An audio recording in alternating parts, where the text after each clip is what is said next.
Bienvenue dans ton calendrier de l'Avent nutrition.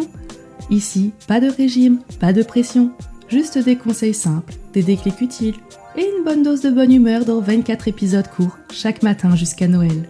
Je suis Tiffany, sophrologue et coach en nutrition et chaque jour je t'aide à remettre un peu de douceur et de conscience dans ton assiette et dans ta tête aussi. Prêt pour ta dose d'inspiration du jour ? Allez, c'est parti!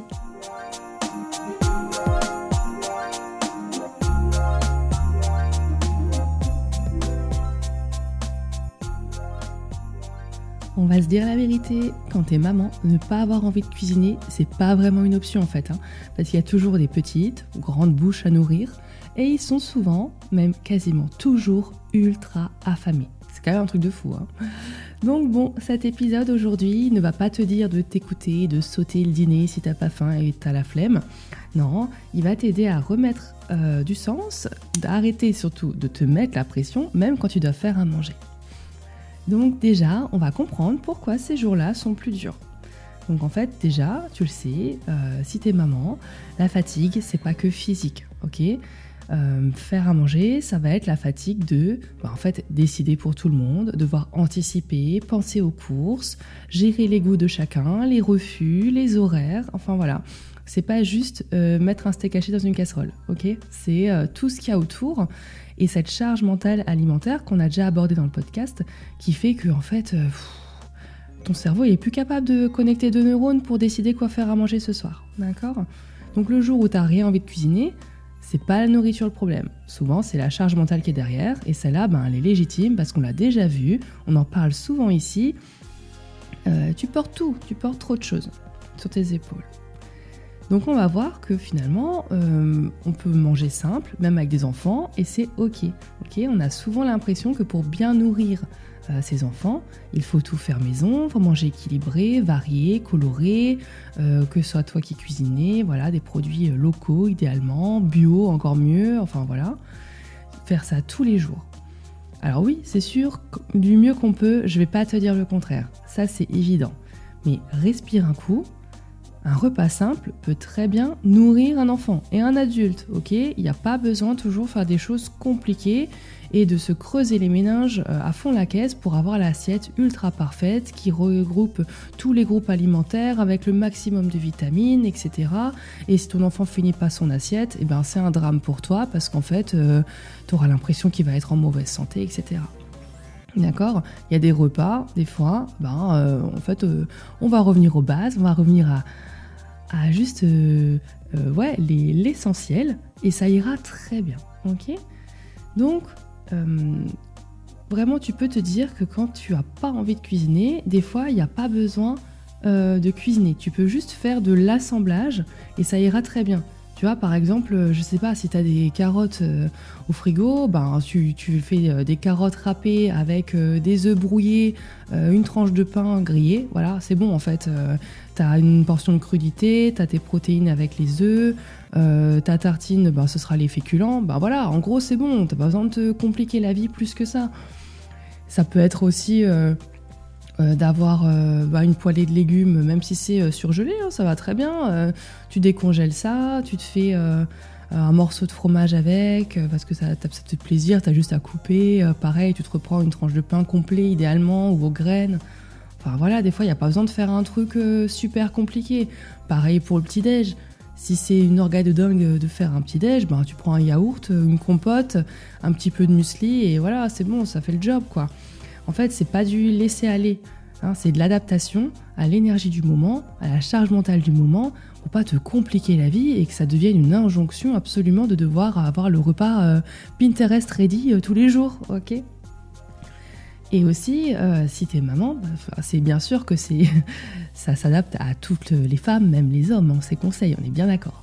Mais si tu as des enfants, n'hésite pas à les inclure et lâcher un petit peu le contrôle sur le repas, quoi. En gros, les jours sans énergie, t'as pas à tout porter seul, chose que tu fais très bien toute l'année, je te connais, mais tu peux les inclure.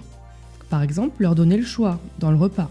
Bien sûr, dans un cadre, quand ce que tu vas proposer, c'est des choses qui t'arrangent, des choses qui t'intéressent, d'accord ? Si tu leur dis, ce soir, les enfants, c'est des œufs ou des pâtes, et tu leur demandes ce qu'ils préfèrent, tu sais que toi, dans ta tête, que ce soit des œufs ou des pâtes, c'est kiff-kiff, d'accord ? Mais ça crée moins de conflits, moins de décisions pour toi. Et les enfants, ils sont contents parce que, évidemment, je pense qu'ils vont choisir les pâtes, d'accord ? Mais c'est ok de manger aussi des pâtes, d'accord ? Il n'y a pas de problème. Hein. Donc, les faire participer, même dans des petites prises de décision, ça allège ta charge mentale, ça rend le truc sympa. Et quand le plat va arriver à table, ils vont être contents de le manger, d'accord ? Tu peux aussi leur proposer de laver les légumes, de mélanger, de mettre la table, de débarrasser la table, de choisir le dessert, enfin vraiment, tout ça c'est pas forcément pour gagner du temps, hein, ok, parce que souvent la table tu l'auras mise plus rapidement que tes enfants, mais c'est pour partager la responsabilité et que la famille comprenne que le repas, ça incombe pas à la charge mentale de la maman, d'accord, c'est tout le monde, ok, c'est comme n'importe quelle activité familiale. Et c'est pas toujours fun, hein, le ménage non plus, c'est pas toujours fun, faire le linge, c'est pas toujours fun, mais c'est pas à toi de tout porter tout le temps, tous les jours de toute l'année. Et enfin, accepte que ce soit imparfait, hein, c'est ce qu'on disait avant, le repas parfait, il n'existe pas, on s'en fiche, et des jours où t'as pas l'énergie, c'est pas grave, si la cuisine elle est pas rangée, c'est pas grave, l'essentiel c'est que tout le monde mange le plat, et ça c'est déjà énorme, ok ? Donc remarque les petits côtés positifs plutôt que de voir le négatif dans ce que tu n'as pas réussi à faire, tu vois ? Et enfin, j'aimerais te proposer des petites stratégies qui peuvent sauver les journées ou les soirs où tu n'en peux plus.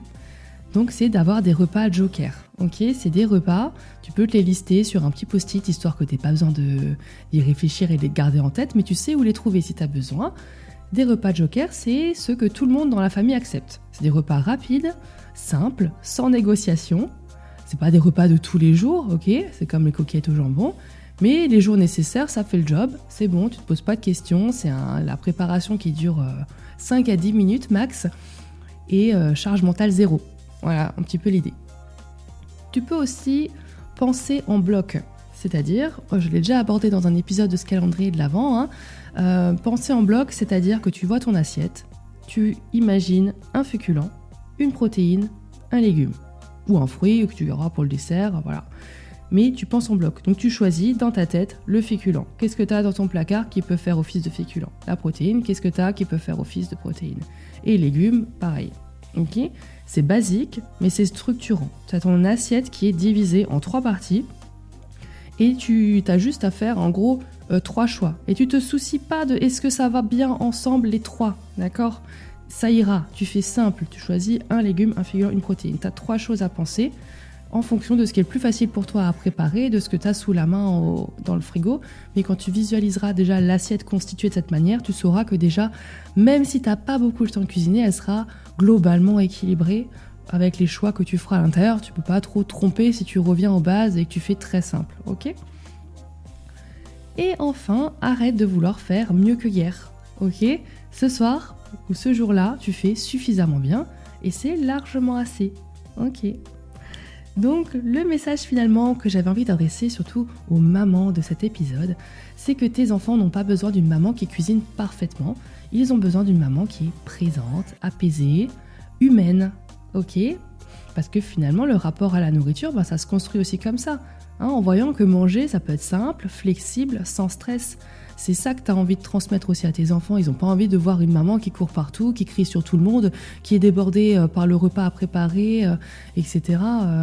Non, ils veulent voir une maman qui est plutôt cool et puis qui sait gérer l'imprévu et que si ça se passe pas comme on avait imaginé, c'est pas grave, on prend un plan B qui sera très bien. Et l'essentiel, c'est de partager un bon moment en famille, de nourrir son corps avec des aliments qui sont sains, qui sont bruts, qui sont idéalement de saison. Et si c'est pas assemblé parfaitement, si les proportions ce soir-là sont pas hyper bien respectées, s'il y a un petit peu plus, s'il y a un peu trop de gras et s'il y a un peu moins de protéines un jour, c'est pas grave, ok ? Tu fais de ton mieux avec l'énergie que tu as et franchement c'est déjà beaucoup. Donc je vais m'arrêter là pour cet épisode déculpabilisant. Encore une fois, j'espère que tu auras trouvé quelques astuces qui peuvent t'aider les prochains jours où tu auras un petit peu moins d'énergie ou un peu moins faim ou une charge mentale un peu trop grande. Et puis on se retrouve demain pour l'avant-dernier jour du calendrier de l'Avent parce que c'est déjà bientôt Noël. Je te souhaite une bonne journée et je te retrouve demain. Bye bye.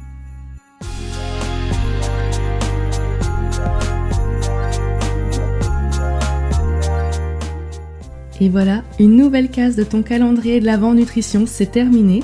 Si tu veux continuer sur ta lancée, abonne-toi pour recevoir le prochain épisode demain matin jusqu'à Noël. Et si tu sens que c'est le bon moment pour remettre ton bien-être au centre, viens jeter un œil à mes accompagnements. Je t'accompagne en coaching nutrition ou en consultation de sophrologie pour commencer 2026 sur de bonnes bases. Allez, prends soin de toi et on se retrouve demain pour un nouvel épisode plein de good vibes.